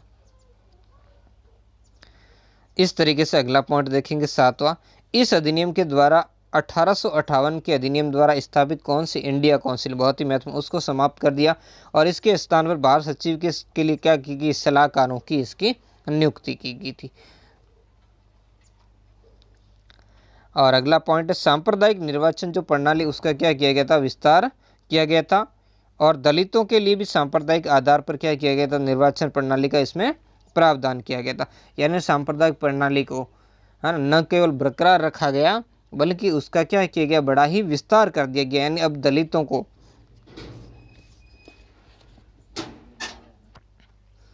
अगला जो पॉइंट है वो है कि इस अधिनियम के द्वारा एक केंद्रीय बैंक का प्रावधान किया गया था जो क्या कहलाया, भारतीय रिजर्व बैंक। यानी 1935 के अंदर इसकी क्या की थी, स्थापना। जो फेडरल कोर्ट है उसकी स्थापना 1937 में की गई थी और जो केंद्रीय बैंक है इसकी स्थापना कब की गई थी, 1935 के अंदर, है ना। जो इसके हमने पहले का पार्ट देखा था, है ना, जिस अधिनियम के द्वारा एक संघीय न्यायालय है, इस न्यायालय की स्थापना कब की गई थी, 1937 के अंदर की गई थी। अगला जो देखेंगे 10वां पॉइंट, इस अधिनियम के द्वारा क्या किया गया था, रेलवे के नियंत्रण, निर्माण, रखरखाव और संचालन के लिए एक संघीय रेलवे प्राधिकरण का की भी क्या किया गया, प्रावधान। तो इस तरीके से काफ़ी सारी महत्वपूर्ण बातें और इन बातों को जो भारत का जो नया संविधान बना इसमें इन सभी बातों को क्या कर लिया गया, बाद में शामिल कर लिया गया। यानी बहुत सारी ये बहुत अच्छी बातें भी थी इसमें, लेकिन दोष भी थे काफ़ी सारे। तो इस कारण भी इसका हमें जो मूल्यांकन है वो मूल्यांकन करते समय युक्ति इसका क्या करना चाहिए, ध्यान रखना चाहिए। तो इसके अलावा इसमें ब्रह्मा को भारत से क्या कर दिया, पृथक यानी अलग कर दिया गया और सिंध और उड़ीसा नामक दो प्रांत, अब ब्रिटिश भारत में कुछ कितने हो गए, 11 प्रांत। बहुत बार पूछा गया कि जब अंग्रेज भारत छोड़ के गए थे तो अंतिम समय में कितने प्रांतों की संख्या थी, 11। यानी 1935 के जो अधिनियम से पहले प्रांतों की संख्या 9 थी, बाद में सिंध और उड़ीसा 2 प्रांत नए बना दिए और अब नए प्रांतों की संख्या कितनी हो गई, बढ़कर 11 हो गई थी। अब देखेंगे इसका क्या करेंगे, हम आलोचनात्मक अध्ययन करेंगे। यानी अब ये कहाँ तक जायज़ था, क्या सही था, क्या गलत था, इसमें उनके बारे में करेंगे। इसका सही तरीके से आलोचनात्मक हम क्या करेंगे, विवेचन करेंगे। तो अब देखो प्रांतों के अंदर उत्तरदायी शासन स्थापित किया गया, यानी प्रांतों को अब क्या किया गया, सीधा यानी हटाकर सीधा जो ब्रिटिश सम्राट था उस सम्राट के यानी जो ताज था, ताज के प्रति अब क्या कर दिया, उसको जिम्मेदार बनाया गया। यानी अब सीधे से प्रांतों को या भारतीय गवर्नर या उनके अधीन यानी भारत का सचिव उनके अधीन यानी जो आला कमान वाले आदेश है उनसे उनको क्या कर दिया गया था, मुक्त कर दिया गया था और उन्हें सीधे तौर पर प्रत्यक्ष और सीधे तौर पर क्या किया गया, जो महामहिम ताज था यानी क्राउन था उसके अधीन कर दिया गया था। इसके अलावा वहाँ उत्तरदायी शासन था, जो जिम्मेदार था, उसी व्यवस्था थी जिसके आधार पर प्रांत क्या कर सकते थे, जो अपनी आर्थिक शक्तियाँ और संसाधन था उनके आधार पर प्रयोग कर सकते थे। इसके आधार पर वो अपनी साख पर धन का क्या कर सकते थे, उधार भी ले सकते थे। किंतु क्या किया गया, प्रांतीय गवर्नर को बहुत सारे विवेकी अधिकार देकर के उन्हें क्या किया गया, सीमित करने का प्रयास किया गया। यानी प्रांतीय गवर्नर अगर ये अनुभव करें कि प्रांत का प्रशासन संवैधानिक उपबंधों के आधार पर नहीं चलाया जा सकता तो वो क्या करेगा, शासन का जो संपूर्ण भार है वो क्या करेगा, अपने हाथ में ले सकता था। इसके अलावा गवर्नर को अल्पसंख्यकों, लोक सेवाओं के अधिकार, कानून एवं व्यवस्था और ब्रिटेन के व्यापारिक हितों और देशी रियासतों आदि के संबंध में बहुत सारी विशेष शक्तियां इसको क्या की गई थी, प्रदान की गई थी। तो इस तरीके से क्या किया गया, वास्तविक रूप से जैसी कि स्वायत्ता और उत्तरदायी शासन की बात इसमें की गई थी वो व्यवहार में ऐसी थी नहीं। देशी रियासतों को संघ में शामिल होने की पर्याप्त संख्या के प्रावधान के कारण भी भारतीय संघ की क्या हो गई थी, स्थापना नहीं हो पाई थी। और इस विषय पर जब वह देशी रियासतों से बातचीत प्रारंभ की तो उन्होंने ऐसे विषयों की चर्चा कर दी जिनका क्या था, तत्कालीन समाधान भी संभव नहीं था। यानी बहुत सारे ऐसे बातें उन्होंने कर दी जिसका उस समय कोई हल नहीं किया जा सकता। हालांकि अगर संघ बन जाता, देश आज़ाद हो जाता, तो उसके बाद में उनकी बातों को सुना जाता और उनके ऊपर क्या किया जाता, कुछ निर्णय भी लिया जाता, लेकिन ऐसा हुआ नहीं, है ना। तो इसी कारण जो इसके अंदर जो संघ के निर्माण की परिकल्पना की गई थी वो संभव नहीं हुई, क्योंकि न तो सरकार इसके प्रति गंभीर थी और न ही उसने उसके लिए कोई निश्चित योग्यता निर्धारण कर दी। इन कुल मिलाकर इस संघ की जो निर्माण है इसका देशी रियासतों की ही मर्जी पर छोड़ दिया, तो ये इसमें क्या था, कभी भी संपूर्ण नहीं हो पाया था। इसके अलावा जो संघीय न्यायालय की व्यवस्था भी, वो भी क्या था, संघीय न्यायालय अंतिम नहीं था, क्योंकि इसके विरुद्ध इंग्लैंड के अंदर जो प्रिवी काउंसिल है उसमें क्या की जा सकती है, अपील की जा सकती थी। इसका कारण ये सुप्रीम कोर्ट नहीं था, क्योंकि सुप्रीम कोर्ट वो था जिसके निर्णयों के विरुद्ध कहीं भी अपील नहीं की जा सकती है। इसके अलावा जो अगला पॉइंट है वो पॉइंट क्या है, वो पॉइंट ये था कि जो केंद्र के अंदर जो द्वैध शासन था वो क्या था, उसको जो थोपा जाना, केंद्र के अंदर जो प्रांतों के अंदर समाप्त कर दिया, लेकिन केंद्र के अंदर जो द्वैध शासन सौंपा गया वो द्वैध शासन को, जिससे प्रारंभ में क्या कहता, साइमन कमीशन भी दोषपूर्ण बताया जा चुका था। तो इस तरीके से इन्होंने जो प्रांतीय स्वायत्ता वगैरह ये सारी की सारी बातें नाम मात्र की थी। इसके अलावा इस संविधान के अंदर जो हम भारत की जो केंद्रीय संसद थी वो भी इसमें क्या कर सकती थी, संशोधन नहीं कर सकती थी, क्योंकि सब कुछ सारी संशोधन की शक्ति थी वो ब्रिटिश संसद के अंदर निहित थी। प्रांतीय जो सांप्रदायिक निर्वाचन क्षेत्रों की व्यवस्था, गवर्नरों के असीमित अधिकार, तो ये सारी वो बातें थी जिनके आधार पर हम क्या करेंगे, इनकी आलोचना कर सकते थे। अब देखेंगे इस अधिनियम का बहुत बड़ा भाग भारत के संविधान का क्या बनाएंगे, ये भी बहुत बड़ी बात है, क्योंकि उस समय कांग्रेस ने और उनके मुख्य लीडर जैसे जवाहरलाल नेहरू आदि ने इसकी बहुत बड़ी आलोचना की थी, लेकिन फिर भी इसका बहुत बड़ा भाग भारतीय संविधान के अंदर ले लिया गया। भारतीय संघ से संबंधित व्यवस्था को छोड़कर अन्य सभी प्रावधान, इस डेट को ध्यान रखना कि यह अधिनियम कब लागू हुआ था, 1 अप्रैल 1937 से क्या हो गया, लागू हो गया। और इसकी आलोचना कांग्रेस ने की, किंतु कांग्रेस ने 1937 के प्रांतीय चुनावों के अंदर भाग लिया और प्रांतों में कांग्रेस ने क्या की थी, अपनी सरकारों का क्या किया था, गठन किया था। बहुत सारे प्रांतों के अंदर कांग्रेस ने अपनी सरकारें बनाई और जिनके बारे में हम अगले पार्ट्स के अंदर देखेंगे। इस पार्ट्स में इतना ही, मिलते हैं नेक्स्ट पार्ट में नए टॉपिक के साथ। धन्यवाद। अब हम देखेंगे 1935 के अधिनियम के बाद में जो चुनाव हुए उसके बाद में जिन प्रांतीय सरकारों का गठन हुआ, तो इससे पहले की भूमिका हम देखते हैं। ये अधिनियम क्या होता, प्रांतीय क्षेत्रों में 1 अप्रैल 1937 को क्या हो गया था, लागू हो गया था। अब देखो चुनावों में भाग लेने को लेकर भी कांग्रेस के अंदर अलग अलग मत थे। यानी जैसे इस अधिनियम के द्वारा 1937 के अंदर चुनाव कराने की घोषणा की गई, तो जवाहरलाल नेहरू, सुभाष चंद्र बोस और कांग्रेस सोशलिस्ट पार्टी और जो कम्युनिस्ट पार्टी है वो सत्ता में भागीदारी की क्या थे, विरुद्ध थे।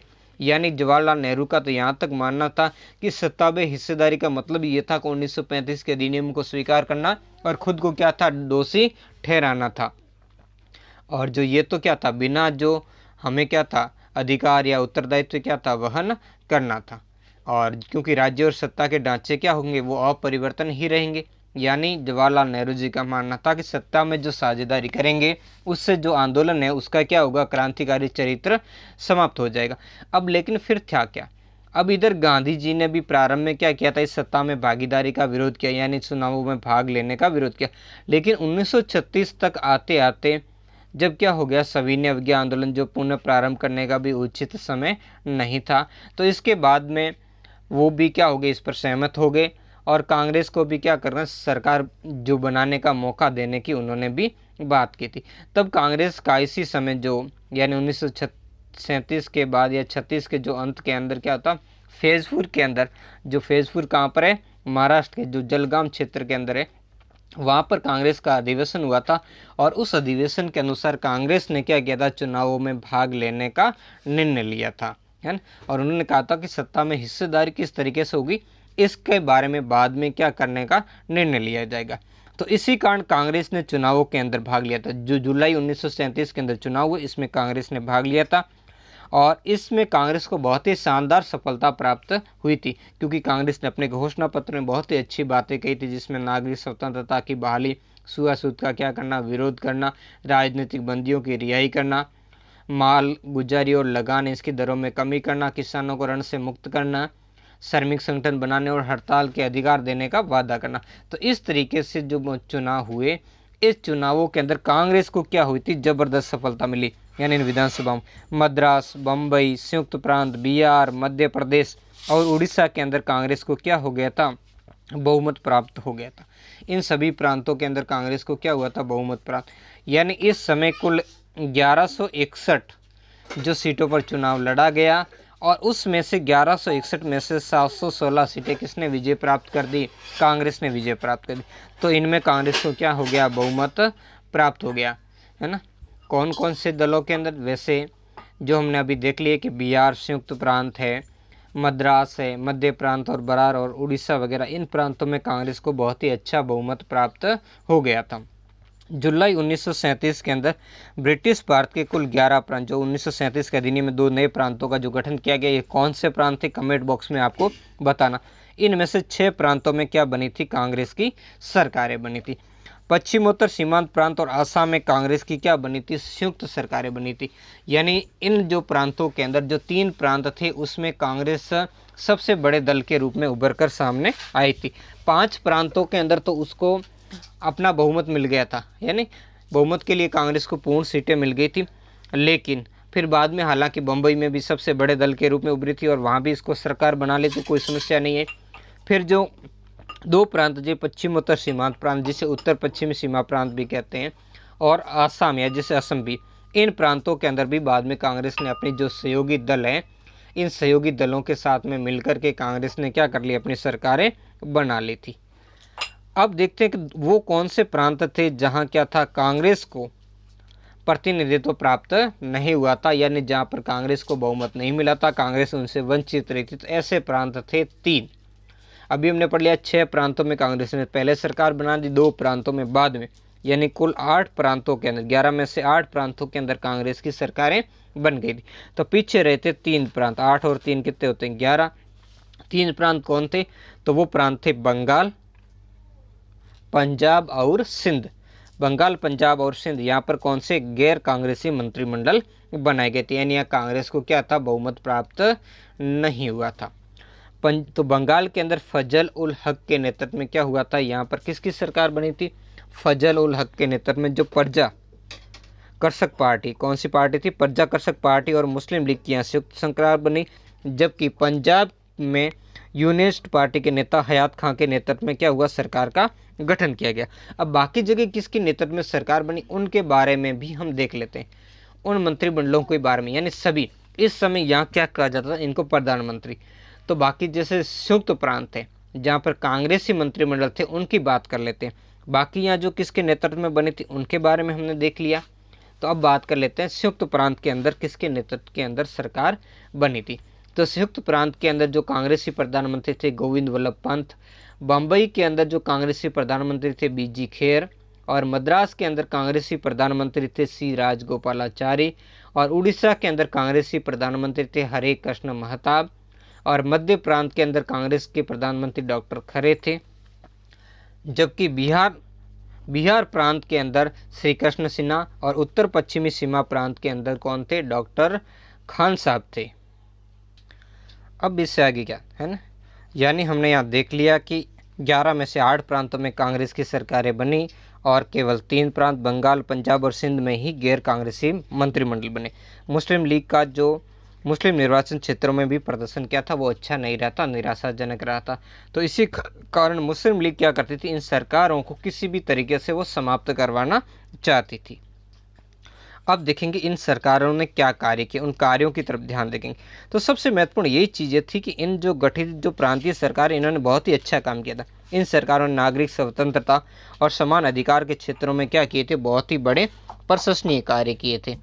तो इस कार्य के लिए इन्होंने क्या क्या कदम उठाए, इस कदम की अगर बात हम कर लेते हैं तो इन्होंने चोरी चोरा कांड और जो मोपला विद्रोह में सजा काट रहे लोगों और गढ़वाली सैनिकों को क्या करवा दिया, रिहा करवा दिया, है ना। ये इन्होंने क्या कर दिया, रिहा करवा दिया। ऐसे लोगों को इन्होंने क्या करवा दिया, छुड़वा दिया।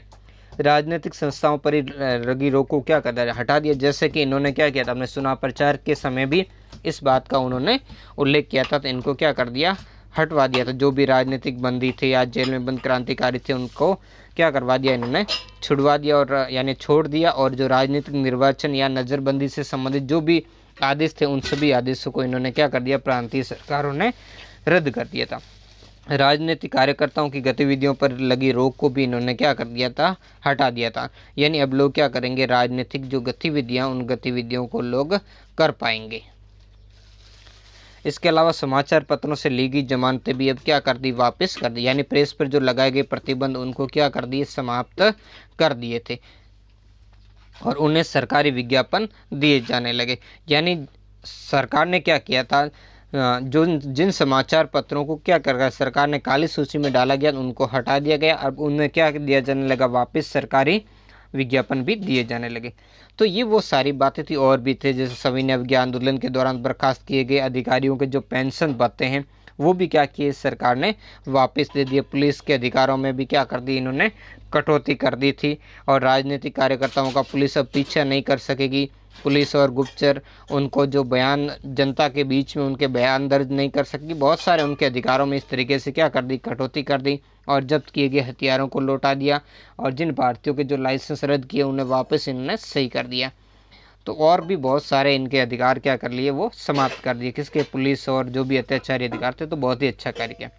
अब देखेंगे सामाजिक और आर्थिक सुधार के भी इन्होंने बहुत ही अच्छे प्रयास किए थे। यानी सामाजिक और आर्थिक सुधार से संबंधित भी बहुत ही अच्छा इन्होंने कार्य किया था, जिसमें जैसे मद्रास के अंदर काश्तकार कर्ज राहत जो अधिनियम है उसको लागू करके किसानों को क्या दी गई थी, कर्ज से राहत दी गई थी। यानी किसानों को छूट दी गई और एक बड़ा भाग रद्द कर दिया। कई प्रांतों में कर्ज का भुगतान स्थगित कर दिया। प्रांतीय सरकारों ने शराबबंदी, हरिजन उत्थान, ग्रामीण विकास और शिक्षा के क्षेत्र में क्या किए थे, महत्वपूर्ण कार्य किए थे। तो इस तरीके से बहुत ही अच्छा कार्य इन्होंने किया था। स्वदेशी उद्योगों को भी प्रोत्साहन दिया था। अनुदान और अन्य तरीकों द्वारा खादी का जो प्रचार था उसको प्रोत्साहित किया था। तो ये सारे वो कार्य थे जिनको क्या किया था, इन प्रांतीय सरकारों द्वारा किया गया था। हालांकि बाद में इन सरकारों को क्या हुआ, लगभग 28 माह तक ही इनका शासन रहा और 28 माह के बाद में इनको क्या करना पड़ा, त्यागपत्र देना पड़ा। जब इन कांग्रेस की यानी प्रांतीय सरकारों को पूछे बिना ही ब्रिटिश सरकार भारत को क्या कर लेती है, द्वितीय विश्व युद्ध के अंदर शामिल कर देती। जो नेक्स्ट पार्ट है द्वितीय विश्व युद्ध भारत, ये हटा दिया गया, ये नहीं पढ़ना। तो इससे आगे का जो 1942 का जो भारत छोड़ो आंदोलन वो पढ़ेंगे नेक्स्ट पार्ट में। ये पार्ट कैसा लगा कमेंट करके जरूर बताएं। धन्यवाद।